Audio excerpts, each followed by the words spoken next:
செல்வ விருத்தி தரும் விசாகத் திருநாள். அசுரர்களின் கொடுமைகளை தாங்க முடியாத தேவர்கள் சிவபெருமானிடம் சென்று முறையிட்டனர். சிவபெருமான் அசுரர்களுடைய கொடுமையை களைந்து தேவர்களை காத்தருள விரும்பினார். அதன்படி தமது நெற்றிக்கண்ணில் இருந்து 6 தீப்பொறிகளை உருவாக்கினார். அவை தேவர்களால் கங்கையில் கொண்டுவிடப்பட்டன. கங்கையானது அந்த பொறிகளை சரவண பொய்கையிலே கொண்டு போய் சேர்த்தது. சரவண பொய்கையில் சேர்ந்த 6 தீப்பொறிகளும் 6 குழந்தைகளாக உருப்பெற்றன. இதுவே ஆறுமுகப் பெருமான் அவதரித்த தினம். உலகத்து உயிர்கள் யாவும் உய்யும் பொருட்டு முருகன் சிவபெருமானின் திருவிளையாடலால் குழந்தையான நாள் விசாகத் திருநாள். வைகாசி மாதம் வரும் விசாக நட்சத்திரத்தன்று முருகப்பெருமானை விரதம் இருந்து வழிபட்டால் வையகத்தில் நல்ல வளமான வாழ்க்கை அமையும், பகை விலகும், பாசம் பெருகும், எதிர்ப்புகள் அகலும்.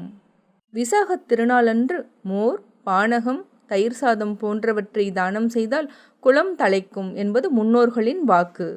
இந்த நன்னாளில் முருகப்பெருமானை நல்லெண்ணெயில் அபிஷேகம் செய்து வழிபட்டால் நல்லெண்ணெயாவும் நடைபெறும்.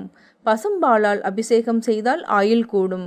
பச்சரிசி மாவினால் அபிஷேகம் செய்து பார்த்தால் பட்ட கடன்கள் தீரும். பஞ்சாமிர்தத்தால் அபிஷேகம் செய்து வழிபட்டால் கையில் எடுக்கும் காரியங்கள் அனைத்தும் கைகூடும். மாம்பழத்தில் அபிஷேகம் செய்து பார்த்தால் மகிழ்ச்சி தரும் விதத்தில் செல்வ நிலை உயரும். திருநீரால் அபிஷேகம் செய்து பார்த்தால் திக்கட்டும் புகழ் பரவும் வாய்ப்பு கிடைக்கும். குழந்தை பாக்கியத்திற்காக கோவில் கோவிலாக ஏறி இறங்கும் தம்பதியர் இன்றும் இருக்கிறார்கள். அப்படிப்பட்டவர்கள் வைகாசி விசாகம் அன்று விரதம் இருந்து முருகப்பெருமானை வழிபட்டால் மழலை பாக்கியம் கிடைக்கும் என்பது நம்பிக்கை.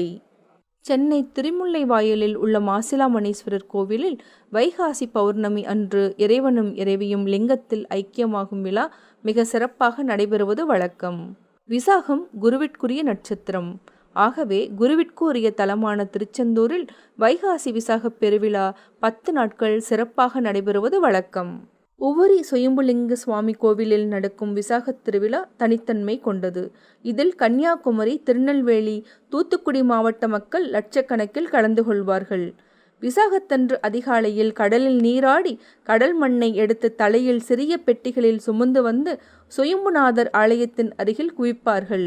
இதனால் பாவ வினைகளும் நோய்களும் தீரும், செல்வங்கள் சேரும், புகழ் சேரும், கல்வி அறிவு அதிகரிக்கும், நினைத்த காரியங்கள் வெற்றியடையும்.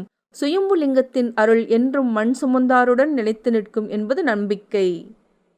இளவேனிற் காலத்தில் இவ்விழா நடைபெறுவதால் திருச்செந்தூரில் கருவறையில் தண்ணீர் கட்டி நிற்கும்படி செய்து இறைவனுக்கு சிறுபருப்பு பாயாசம், நீர்மோர், அப்பம் முதலியவற்றை படைத்து உஷ்ணசாந்தி உற்சவம், அதாவது வெப்பம் தணிக்கும் விழா என்ற நிகழ்ச்சி நடத்தப்படுவது உண்டு. இங்கு வசந்த மண்டபத்தில் உள்ள நீர்த்தொட்டியில் 6 மீன் பொம்மைகளை நீரில் இடப்பட்டு குமரன் வாயில் இருந்து சிந்திய பாலினை உண்டதால் சாபம் நீங்க பெற்ற பராசரமுனி குமாரர்களை நினைவுபடுத்தும் விதமாக 6 முனிவர்களின் உருவங்களையும் வைத்து சாப விமோச்சன நிகழ்ச்சி நடத்தப்படுவது வழக்கம். இவ்வளவு சிறப்பு வாய்ந்த வைகாசி விசாகத்தில் நாமும் விரத முறைகளை பின்பற்றி வாழ்வின் உயர்ந்த நிலையை அடைவோம்.